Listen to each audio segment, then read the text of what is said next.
Welcome in, everybody. We are live again on Sunday Swings Live. My name is Chad Longworth, and we will let everybody roll in. We're going to talk launch angles tonight. Just an interesting day on the internet. Another day fighting the fight against uninformed coaches who need to change their minds about the new. Not because of me, but just because of the new information that is available to us. So we'll let everybody roll in. We'll let the Periscope crowd roll in. That's our biggest crowd, so we'll let them roll in. If you roll in and you're just joining the show, be sure to share the show. Be sure to retweet the show on Twitter. If you're watching on Instagram Live, I appreciate you watching, but you can't share anything. That's one of the drawbacks of the show on Instagram is we can't share it. But I thank you for watching. I thank you for rolling in. If you will, just share the show, and then we'll talk. We're going to talk launch angles tonight. Just another innocent day. Just another day that started innocently on Twitter. Me kicking up firestorms about launch angles and ground ball coaches and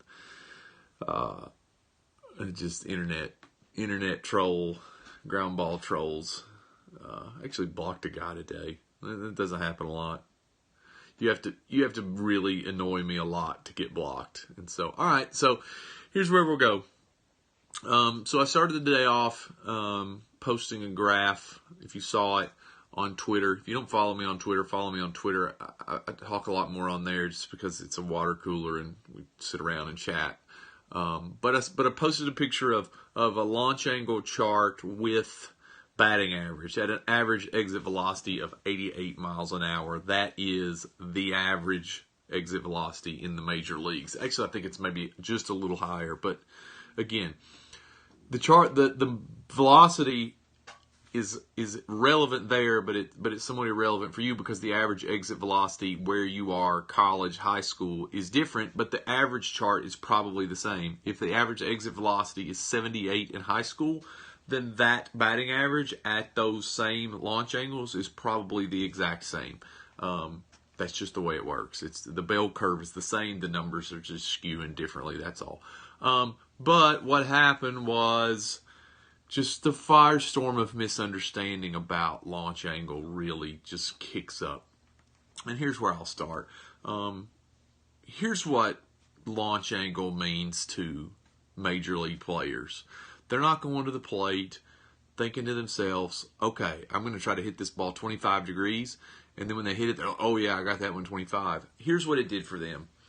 When all this data from StatCast starts coming out in 2015, guys really looked at it like, oh, so hitting the ball in the air is statistically better than hitting it on the ground. So why are we practicing hitting it on the ground? Why am I trying to stay low in the cage? Why am I trying to hit everything low if hitting the ball in the air is statistically a better way to do it? So guys then changed their approach in practice to try to hit the ball in the air more consistently. It is an approach for them. It is nothing more than an approach for them. When you are a major league player, you understand the difference between hitting the ball in the air and hitting it on the ground. Like it's black and white. If you hit it on the ground, it's bad. If you hit it in the air, it's good. Nobody is advocating pop-ups. 50-degree launches that are like this off the bat are not good. What you're shooting for is something that's that or that. It's really a window. It's really in a window and approach. You know, in college and high school, obviously you don't have that on-field data, so you don't know if you launched the ball at 20 or 25 or 15 or 10 or whatever it is. It's just an idea. It is just an approach. And when the data started coming out saying, look, the best players are really, the top end of their exit velocities are between 10 and 20, you know, and they're good enough, and their exit velocities are enough that they get enough energy transfer on a 30 to hit it over the fence. Why are we practicing hitting the ball on the ground? And so there's still several guys that believe that. There's still several organizations that believe that. But for the most part, the traction in the major leagues of driving the ball in the air is really taking hold. Nobody is overcomplicating the game. Nobody is doing this. Launch angle is just an approach. Now, how does it get used for me in training players at all levels? So I have a hit tracks, and we track and monitor every single ball that's hit by every single player that I train. I just was in Charlotte. When I go and do clinics in Charlotte, we try to outline the launch angle feedback that I use when we train. Now, not everybody can track their launch angles in feedback or in training, so we'll get to that. We talked about diamond kinetic sensors last time. That's where we're gonna kind of tie that into this conversation today. Really, what I'm trying to do in training is we really want to get to where guys' top end exit velocities, they're barrels, right? Barrels. That's what we call them. The top of your exit velocity is your barrel. When you hit a barrel, that barrel is launched between 10 and 20 degrees, and depending upon how high your exit velocity is, it can be 10 to 25 or even 10 to 30. We just try to get whatever that top end exit velocity is for that particular kid. We try to get it in that window. Like this weekend, I went to Charlotte and I introduced myself and introduced bat speed training and weighted bat training and the constraint training drills that I do with hitters to try to help their movement patterns and improve their movement patterns around the external intent to hit the ball in the air. Ultimately, what you get when you go to these places and you see these people for the first time is you get a really wide variance of exit velocities at, the top end of their exit velocity. They get a really wide variance of launch angles, just because their movement patterns are not exactly as refined as they're going to be as soon as they get into the training. But you see the top end of their exit velocity is at -2, which is a waste of a barrel. If the top of your exit velocity is below 10 in a training environment, it's not good. 10 to 20 is good. You can do it with ropes. You can tie ropes in your batting cage and measure. You can take a pocket radar that's a $300 radar off of a tee and measure the top end of your exit velocity. Is it hitting in here? You can do it with a diamond kinetic sensor, because a launch angle is the output of what happened. You don't have any control particularly over what happened. Diamond kinetic sensor is the input of what happened.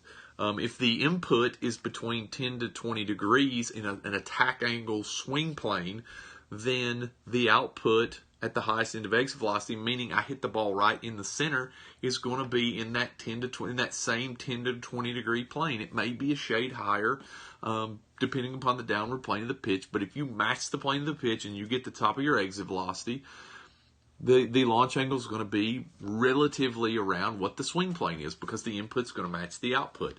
What you get is when you see those off-plane swings, you get a lot of just glancing blow contact, and you get some spinning balls, or you get really high exit velocity barrels, which their launch angles are -5 or 0 or whatever. Stuff that doesn't work. Stuff that's not backed by data. Stuff that's not backed by the statistics and the data. Compiled by the top end players of the world. It's funny because for years we've believed that you should copy the way that major league players swing. I do believe that, but I don't believe that. I think you ought to try to copy what major league players do. And what major league players do is they hit balls really hard at positive above 10. The really good ones are above 10 launch angles. That's what you ought to try to do. You ought to try to develop your swing naturally. You ought to try to find what kind of movement works for you, and then you ought to always work around that external intent of hitting the ball up in the air as hard as you can. Launch angle is really, really, really simple. There were a few guys that just are really uninformed coaches, and I said this, and if you're not cool with this, then I'm probably not your guy. But I am always going to defend players. Like, I'm always going to go to bat for players, no matter what. I believe that players deserve better. The information is out there. The supporting information is out there. If you are a coach that wants to come at me about ground ball this, ground ball that, and I call you out on Twitter, I'm not going to apologize for that, because you deserve to be called out, because you are coaching players and potentially affecting their careers negatively, or what their careers could be negatively. It's really that simple. Like, don't come on, don't come at me with my theory. It's not my theory. The chart that I shared it's not my opinion. It's the data that supports what I like, what I try to do. And why do I try to do it? Because the data supports it. If the data supported ground balls and negative launch angles, guess what I would do? That's what I would do, because I want to try to give players the best opportunity to turn into whatever they can be. If the data supported ground balls, that's what I would train. It's that easy. If the data supported whatever the numbers and the facts of the matter are, the data doesn't lie. The numbers don't lie. And so that's what I do. Like, I don't have any personal, people will say, well, this is just no, this is not my opinion. Okay. It's not what I think. This is what the numbers are, and they don't lie. So that's what I try to train. If your theory doesn't point the needle towards the potential of the athlete first, yeah. I mean, it doesn't. Coaches, I like talking to coaches, but when coaches come to me, I'm not going to argue if a ground ball or fly ball is better. Dude, it's not my opinion. Okay, if I thought a ground ball was better, then that's what we would work on. I mean, it's that easy, because I don't care about personal opinion. I don't care about personal matters. At the end of the day, I just literally want. That's why we train exit velocity and throwing velocity, because players that hit balls harder and players that throw balls harder get more opportunities, and players deserve more opportunities. They don't deserve to be exposed to coaches that are so driven by their own ego and their own pride that they're not willing to change their approach or their mindset or whatever, in the face of data that doesn't support what they believe. And it's okay. I posted that. If you are a coach watching this right now, and you believe that, if you've always taught ground balls and you've preached ground balls, change. Be humble and change. Just say, I was wrong. The data doesn't show what I believe was right. This is what we're going to work on, and I'm going to try to learn it to try to help you. I talked about ground balls a lot 5 years ago, because that's what I was taught. If you read my bio, if you've read the About Me page on my website, read it. I played professional baseball. Stay low, backspin, stay off the top of the cage. That's what we did. I just thought I wasn't good enough to do it. So I taught that. And 3 years ago, it's like, oh, wait a minute. That's not the right thing to do. Here's all this StatCast data outlining that wasn't the right thing to do. Yeah, Garth and I know each other. Always taught ground balls because that's what I was taught. Changed last year, never looked back, because you got the best interests of the players in mind. And I think a lot of people got to get over that. Like, I taught it. That's what I did. I don't do it anymore because I was wrong. I think a lot of guys are wrong. There's a lot of guys wrong right now that are walking around still saying that, trying to be right, when you're never going to be right.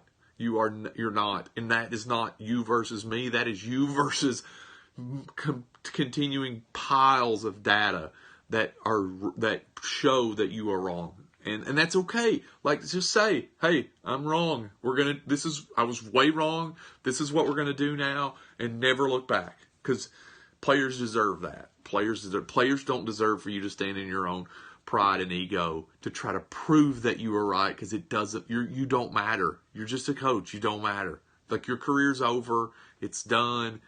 It doesn't matter.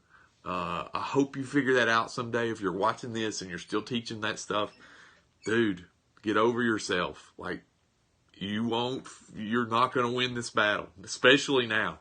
10 years ago, you could have fought it because there was no supporting data. And that is the biggest thing about launch angle, about StatCast, is the mountains of supporting data for the approach of launch angle and exit velocity development. I'm an exit velocity development guy.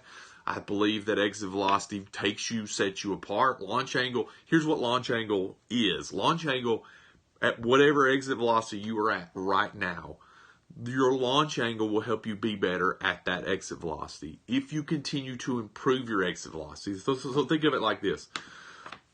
If you are an 85 mile an hour, or if you're an 80 mile an hour exit velocity player right now at a high school, and you're a consistent hitter, you catch a lot of barrels, you hit the ball at 80 miles an hour. Let's say your window of successful exit velocity around 20 is about this big. So we're going to say 15 to 23 if you're measuring with hit tracks. If you go to 85, it goes from 10 to 27. If you go to 90, it goes from 5 to 30. If you go to 95, it goes from 0 to 35. And now all of a sudden you've got this big wide window of potentially successful launch angles, all because you hit the ball harder. Hitting the ball harder is what I train. We always keep the concept and the idea of hitting the ball in the air. We never waver off of that. Hit the ball in the air. Every swing you take, miss hits, take it as hard as you can take it and swing up and try to hit the ball in the air. Talking to one of my college guys this week, he said, "Hey, my coach is asking me about why I'm doing this." And here's my answer. You know, if you're a player watching this, and your coach is always on you about why are you hitting the ball in the air? Why are you blasting the ball off the cage? Well, Chad says it on Twitter. I got to do that. Like, don't do it because I said it. Here's where you have to go, and this is what I told him. If your coach asks you, you have to deflect the ground. You have to deflect the conversation away from hitting the ball in the air and more to matching the plane of the pitch. Coach, I hit the ball in the air a lot because what I'm trying to do is I'm trying to match the downward plane of the pitch with the upward plane of a swing. My thought process to get me to do that is I want to launch the ball in the air, but ultimately, which is what Ted Williams wrote about 70 years ago, that now all the data supports, is you've got to match the plane of the pitch. You've got to transfer maximum swing energy from the barrel to the ball so that you get your maximum exit velocities at launch angles 15, 20, 25. That's it. It's that simple.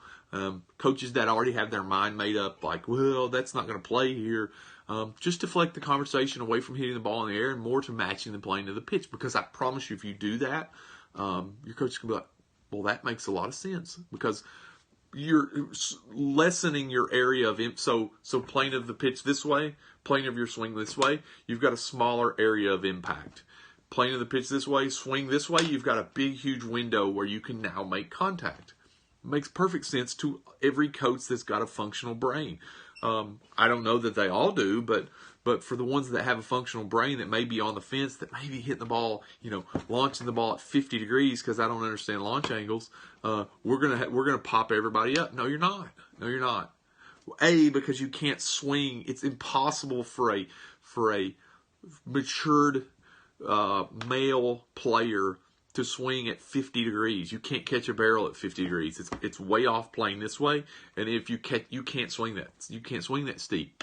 Buy a Diamond Kinetic sensor. Figure it out yourself. You'll see it. If you buy a sensor, just buy a sensor, put it on every bat that you can find, and watch the swings pile up, and you'll start to be able to match movement pattern and swing mechanics with the numbers. I've probably seen a million. I put it on everybody's bat. I put it on everybody's bat that I can look at. And I watch Major League videos for hours to try to match the movement patterns of the numbers that I was getting. And it really boils down to how quickly can I get the barrel accelerated towards the baseball at top end speed, and does it arrive on plane with the downward pitch? I mean, it's that easy. What that's going to create is the output of exit velocity and launch angle. But if the input's not good, you can understand the input for $150. People say, well, I can't afford to hit tracks, can't afford less. Dude, you got a $400 bat and you went to a $600 showcase last week. Buy a $150 sensor. That's what I told the college guy. Just make sure in all of your conversations that he has a sensor. I make him buy a sensor. Buy a sensor. Make sure that you are always on top of your swing planes, that you're not getting too steep or too low. If you can always know what your swing planes are, you're good. It doesn't matter what I say or he thinks or anything, because the number is the number. When the number is the number and the data is there, it doesn't matter. It doesn't matter what I say. It doesn't matter what I say. It doesn't matter what Joe says. It doesn't matter what John says. It doesn't matter what we say. If the kid that I'm talking about, if his swing plane stays between 10 and 20 degrees and he matches the downward plane of the pitch, he's going to be fine. If he arrives on time, I can't help him with timing. I can't help players with timing. Yeah, talking to another guy in Wisconsin, one of the clients that are in the online program, which I consult with everybody. They all have my phone number. They all text me. We talk all the time. If you're not in that, I'd love to help you, but I can't force feed you weighted bat training. And I posted that today. The number one response that I get from people that are kind of like, weighted bat training? What about these crazy drills you do? The number one response I get back in 4 to 6 weeks when they use their sensor to get their feedback is like, wow, okay. I'm like, yeah, it works. I've looked at it for a year and it was so good. Like the results we were getting were so good. I'm like, I got to put this on the internet. And ultimately, when I put it on the internet, what do people say? I don't get it. Like, okay, just try it. Buy a sensor and try it. 4 to 6 weeks later, I promise you, you will not. Weighted bat training results are ridiculous. It is insane. I don't know what process. I don't know if you're following the process that I wrote or if you're following your own process. It's absurd. If you get the right ideas and you got the right intent and you're managing, even if you're measuring, I think you got to measure something. So I encourage all of my online clients to buy a sensor. I will help you understand the data because I want people to understand, like you, and I talked to a guy from New York this week. Like, dude, you don't have to have a $120 an hour hitting coach. Buy a sensor, buy the program, costs you $100 for the year, and I'll help you manage the numbers. Because I promise you, if you do the work and you manage the numbers, all you're going to have to figure out is your timing. No guru on the planet can help you with that, which is nice. When he asks, I have a lot of timing conversations because that eventually becomes the number one topic is timing. How is my timing working? Like, how am I timing pitches? Trying to understand timing. That is so different for every player. But once we get the idea of like, okay, the data supports balls in the air, no arguing that. Okay, data supports exit velocity. Okay, cool. This is how we're going to train that. This is how we're going to measure it. You don't need me standing next to you to do that. You can do that on your own. And I encourage people to do that on your own. But we've gotten to a point so much over the last 10 years where parents almost feel like if you don't have a hitting guru, that your child's going to get left behind. And he's not. He's not. If you just try to understand what's going on, try to measure and you don't have to. Like, you don't have to understand the number. Just get the program. I'll help you with the number. And we'll go at it. Your kid just needs to figure it out. And there's no guru on the planet that could help a 10-year-old or 12-year-old or 14-year-old figure it out for himself. You just got to have a process to help you figure it out that involves weighted bat training, period.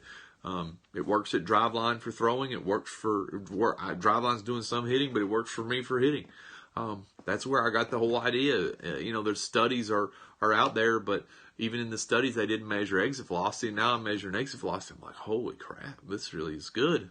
So I put it on the internet. I hope you're using it. If you're not using it, I'd love to have you as an online client doing weighted bat training because I promise you, you won't be disappointed in what happens because it's really, really good.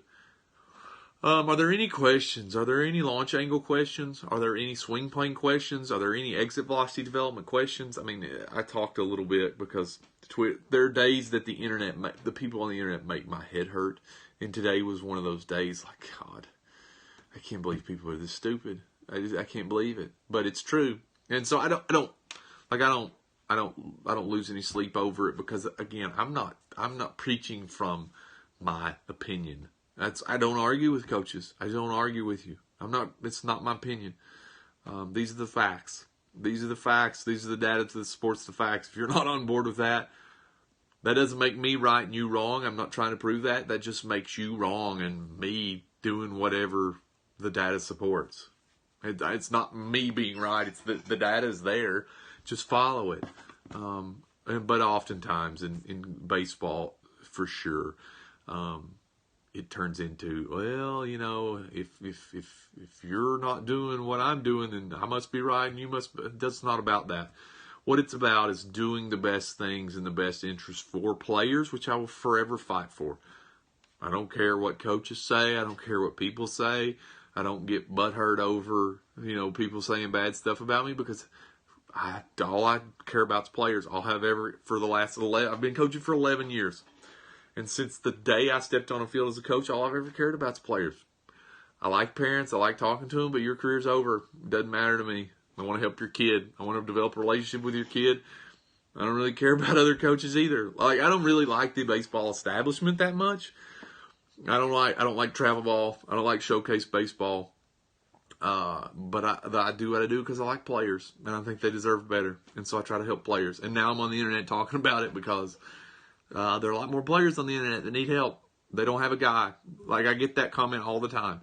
Well, I live in the middle of nowhere. Well, so do I. I live in the middle of freaking nowhere, Virginia. And then we talk, and they said, well, I live in the middle of nowhere. There's no coaches or instructors here to get lessons. We don't need them.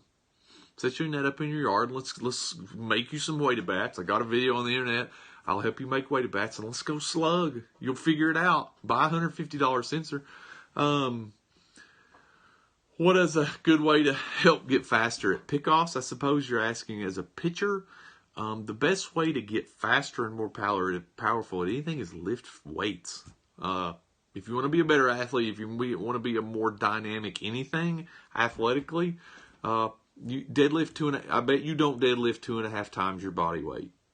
Deadlift 2.5 times your body weight and see what happens. You'll be impressed. We got our first. I don't know if we got our first 1,000-pound guy in the facility this week. I don't know. Bench squat deadlift 1,000-pounder. I don't know. I wasn't there Thursday. He maxed out in his deadlift Thursday with my assistant there, and I wasn't there. And I didn't hear. I didn't even ask. I had to take my daughter to gymnastics. She got sick. And then I traveled this weekend. I haven't caught up. I'll see tomorrow.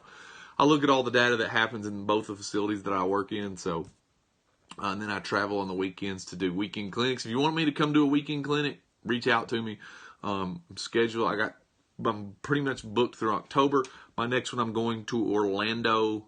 I'm going to be in Orlando for a week, and I've got some stuff that I've got to do. We're on vacation with my family, but I'm going to try to set aside maybe 1 or 2 days to where I can hit. I've got a private facility that I'm not going to tell you where it is because I don't want people going there. But it's a friend that has a facility. So if you want to come hit, I want to do small group sessions.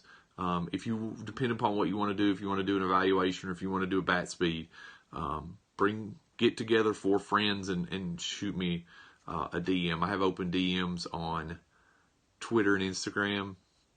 You can message me on Facebook. I don't really like Facebook, so I don't do it a whole lot, but you can shoot me a message. I'll be in Orlando then. I'm going to Myrtle Beach. I think going back to Myrtle Beach, Pawleys Island on the 22nd. And then I'll probably be back in Charlotte in November. I can't remember off the top of my head. I got a few more that I'm working on. I talked to a guy from Dallas. I'm going to Clemson on Tuesday. We're going to do some data stuff. I'm going to do some data stuff at Clemson on Tuesday. Looking forward to that. They're jumping in with all the data stuff, and it's going to be cool. I think they just got a TrackMan put in. They got their Diamond Kinetic stuff, and so I'm going down there. I don't live far from Clemson, so like a 4-hour drive. So I'm going to drive down there and hang out all day, talk hitting, and hopefully, help educate them on some of the feedback that they may be getting. So that'll be cool. But if you want me to come do a clinic where you are, shoot me a DM. I like to travel. I like to travel on the weekends. I like to try to help and meet as many new people as possible. The internet's a great tool for that. The internet gives me access to share my work for players, which I'm passionate about, and so I want to help and meet as many players as I want, because again, at the end of the day, players is all I care about. So I like the parents, and I want to get to know the parents, but I'm in it for the players. And that's really simple. Are there any other questions? I'm not going to argue with people on Twitter. If you say stupid stuff, I'm going to call you out. Like a couple people got mad because I called the guy out. Like I just quote tweeted it and said, I don't know if you saw the tweet, but the guy was saying that if you're small and hit the ball in the air, you get out. But if you're big and you hit the ball in the air, you're okay. Like how tall or not tall you are doesn't mean anything at launching the ball at 20 degrees. 20 degrees at 88 miles an hour, whether you're 7 feet tall or 5 feet tall, it's the same thing. And it's just people are so funny. People are so funny. They just can't get over themselves for tripping over. They can't get over it for tripping on themselves all the time. Yeah, tell that to Altuve. It doesn't matter if 20 degrees. Tell that to my daughter. If my daughter's 5, if she could hit at 88 miles an hour and launch it at 20 degrees, she'd be fine too. What do you think the best way to swing in the MLB? I don't have it. Listen, I don't have a best. Or who do you think has the best swing in the MLB today? Not what. So who do I like? So JD Martinez is really good. Andrew McCutchen's really good. Of course, Josh Donaldson's really good. Aaron Judge is really good for a big guy. He doesn't do a whole, but there's so many. There's like my ability is this as a coach is I try to get to know players. I try to understand the way they move, and then I try to talk about a player that maybe swings somewhat like they do or should. So I talk in a lot of different. We talk a lot of Trout. I mean, Trout is abnormal in his ability to side bend, but listen. I'm going to give you some insight. A lot of what I talk about hitting is in the load phase. I think the load phase is 90% of what you need to know as a hitter, because everything after that basically is intent to drive the ball hard. So we talk a lot about load phase. So I talk a lot about Trout's load phase, which is really, really good. There are other guys that have better scap timing. There are other guys that have better internal rotation of their back arm. There are other guys that maybe, like Aaron Judge, hinges and loads around his back leg and back hip unbelievably well. Cody Bellinger internally loads his back arm, taking advantage of his stretch shortening cycle, unbelievably good. And then they time fast, like JD Martinez, like scap pinning and scap clamping is awesome. It allows him to resist his turn. So there are lots of parts and pieces. Who do I think has the best? They're all good. That's the thing about major league players. They're all good. They're all elite. There's not a bad, like I argued with somebody about that on Twitter the other week. Like, dude, you realize that everybody in the big leagues is good. Like, there's no bad player there. If the worst, who statistically is the worst player in the big league, showed up in your town and hit at your high school, it would easily be the best hitter you've ever seen in your life. Like, those guys are so good, and next to other pros, they like, he's kind of average. Like, no, dude, if he showed up at your field and hit next to normal people, it would be the most embarrassingly, like, insane thing for everybody else on the planet, because they're that good. They're that good. They're all good. They all have their quirks. Votto's different, but Votto, I'm going to post some Votto stuff tomorrow on Instagram. So if you don't follow me on Instagram, I'm going to try to post a Votto graph which shows the sharp increase in fly ball percentage, but he's at a career low in strikeouts. So fly ball percentage and strikeouts, obviously arriving on plane has worked for Votto too. But any other questions? This actually turned into be fun. I kind of dreaded this, but this has been good. I drove back from Charlotte today with my 2 children in the car, and they drove me nuts all day. It was only 4 hours, so we hung out this morning and then drove back from Charlotte, and they screamed the whole way. They're 5 and 3. They can't help themselves. So hopefully my understanding is that gets better. The problems only change. So are there any other questions? If you watch this back on YouTube, please share this show.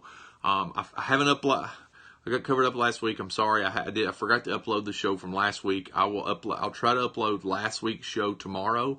I'm going to now, after I get done with this, I'm going to upload the Sunday Swings edition to Snapchat, which I will post on my website probably tomorrow, and I will share. So if you like my Sunday Swings, if you like the little Sunday Swings best of StatCast home runs, it'll be on Snapchat. My Snapchat is C-Long Baseball. I post some training inside video. I'm going to be releasing I'm going to be posting some program updates this week for the guys, the people that are in the online program. I'm thinking about releasing all my drill videos. I don't know. I haven't decided yet. I may release them all. And hopefully if I release them all and you see the drills that we do, you'll be curious about the programs that go with them. But if there are no other questions, I'm going to bounce off here. Share the show. If you watch this back, share the show. Looking for some guests. I've got a couple of guests in the works. They haven't been able to accommodate the time. I thought about maybe filming the show during the week, but I don't know. I like the reaction. I like the Q&A, and I like the conversation, even though we don't get a ton of comments. But that's the baseball. That's the baseball world. The baseball people don't ask questions. It's like here's the problem. And this is why. So I built a social media engine on the back end of the online hitting community website, so people could go there behind a membership wall and ask questions, so that the entire internet wouldn't see them and actually make fun of them, because that's what happens. You ask a question on Twitter or Facebook, and you just get like stupidity. You get stupidity raining. So I built my own community. I am the hierarchy of the law there. If you make fun of people, you get kicked out of the program, and we try to answer questions honestly. We share training ideas. That's what I want to happen there. It's not happened yet, but hopefully people are getting into the rhythm of, look, you can share your stuff here. You can share your stuff here. Nobody's going to steal it. Nobody's going to make fun of it. Actually, I want people to steal my stuff. I want people to share my stuff. That's the point. And if I didn't want that, then I wouldn't be on the internet. Are there any other questions, concerns, or regards? Nope. All right. Well, I am going to upload the Sunday Swings best of StatCast home runs on my Snapchat now. If you want to see them now, go follow me on Snapchat. If you can wait till later and you want to see them on my website tomorrow evening, they will be there tomorrow evening. But I thank you for watching.